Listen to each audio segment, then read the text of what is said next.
Bonjour à tous et bienvenue dans SIC, la décision du Conseil d'État, l'unité des religions après l'attentat de Vienne et la libération d'un cardinal au Cameroun, c'est tout de suite dans SIC. Les évêques se mobilisent pour permettre la reprise des célébrations religieuses publiques. Depuis mardi 3 novembre, les messes ne peuvent plus se tenir avec une assemblée. Après consultation des évêques de France réunis en assemblée plénière, Monseigneur Éric de Moulin-Beaufort, président de la Conférence des évêques de France, a déposé un référé liberté devant le Conseil d'État. Une demande qui a été examinée hier en présence de Monseigneur Valentin, représentant des évêques français. C'est une interdiction qui est hors de proportion avec ce qui est en train de se passer. Non pas que l'Église, c'est important de le souligner, minimise ou refuse de voir la gravité de la crise qui se déroule. Au contraire, je crois qu'il faut rappeler que l'Église est très consciente de la gravité de ce qui se passe et elle est même en première ligne pour y faire face. En première ligne dans le soutien des malades à travers les aumôneries d'hôpitaux, en première ligne dans le soutien des familles en deuil à travers les obsèques, en première ligne dans le soutien aux victimes de la crise économique et sociale à travers tout notre engagement caritatif. La décision du Conseil d'État sera rendue ce week-end. Mercredi, le pape François a invité chacun à prier pour le personnel de santé et les bénévoles, mais également à être attentif aux prescriptions des autorités pour éviter la propagation du Covid. Plusieurs évêques ont attiré l'attention sur le fait qu'il était important de suivre les mesures sanitaires imposées dans le cadre de la limitation de la circulation du virus. La Conférence des évêques de France a publié jeudi 5 novembre un nouveau rapport sur la lutte contre la pédophilie dans l'Église. Rassemblés à l'occasion de leur assemblée plénière en visioconférence, les évêques ont insisté sur l'importance de l'accompagnement des victimes. Nous y tenons beaucoup à l'initiative même qui serait prise de notre côté, du côté de l'Église, pour pouvoir rejoindre les victimes et les aider dans ce processus de reconstruction. Être avec elles, c'est quelque chose de l'ordre de la proximité fraternelle du corps ecclésial avec les personnes qui ont été blessées violemment au sein de l'Église. Les évêques ont également évoqué d'autres questions puisque le thème de cette année, cultiver la terre et se nourrir, constituait le fil rouge de leur assemblée. Les 2 jours consacrés à ce thème ont été l'occasion d'écouter les agriculteurs et de se concentrer sur les défis des paroisses dans les territoires. 180 délégués diocésains sont repartis avec des pistes inspirées par l'écologie intégrale. L'assemblée plénière prendra fin dimanche 8 novembre avec une messe célébrée par Monseigneur Éric de Moulin-Beaufort, président de la Conférence des évêques.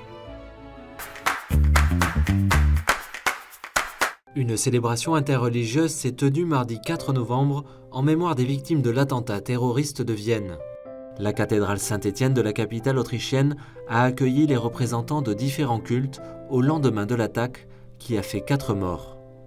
Aux côtés du cardinal Christoph Schönborn, archevêque de Vienne, étaient également présentes les autorités religieuses évangéliques, orthodoxes ainsi que les représentants des communautés juives et musulmanes.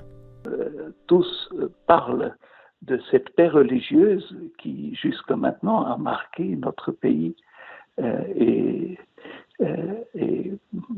beaucoup se sont exprimés dans le sens d'un engagement plus conscient et plus fervent en faveur de cette bonne entente entre nos religions.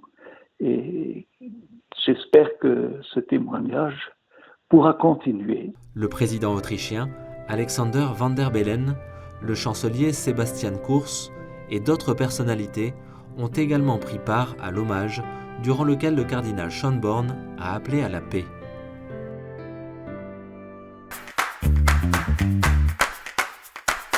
Le cardinal camerounais Christian Toumi, qui a été enlevé par des hommes armés jeudi 5 novembre dans le nord-ouest du Cameroun, a été libéré ce vendredi matin.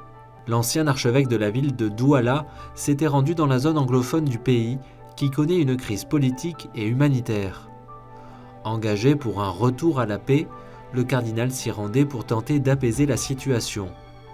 Lors de son audience générale le 28 octobre, le pape François avait invité les fidèles à prier pour le pays d'Afrique centrale suite à une attaque meurtrière dans une école de cette région quelques jours auparavant. Che Dio illumini i cuori perché gesti simili non siano mai più ripetuti e perché le martoriate regioni del nord-ovest e sud-ovest del Paese possano finalmente ritrovare la pace. Donner une âme à l'économie du futur, c'est l'objectif que se sont fixés des milliers de jeunes chrétiens. Ils font partie du mouvement The Economy of Francesco. Invités par le pape François en 2019 à réanimer l'économie, de jeunes économistes, entrepreneurs et changemakers du monde entier imaginent depuis mars dernier une économie dans l'esprit de Saint François d'Assise. Une économie plus inclusive et fraternelle, proche de ceux qui sont exclus, respectueuse de l'environnement et qui s'appuie sur les ressources spirituelles de l'homme. Les jeunes issus de nombreux pays se réunissent régulièrement via webinar en attendant d'organiser un grand rassemblement virtuel du 19 au 21 novembre prochain. Des réunions locales auraient dû permettre de fédérer plus de participants, mais en fonction des dispositions sanitaires appliquées dans chaque pays, elles ont été annulées. À l'origine, le rassemblement pour une nouvelle économie devait se tenir en mars à Assise. Il a finalement été reporté en raison du coronavirus. Toutes les informations sont à retrouver sur le site francescoeconomy.org.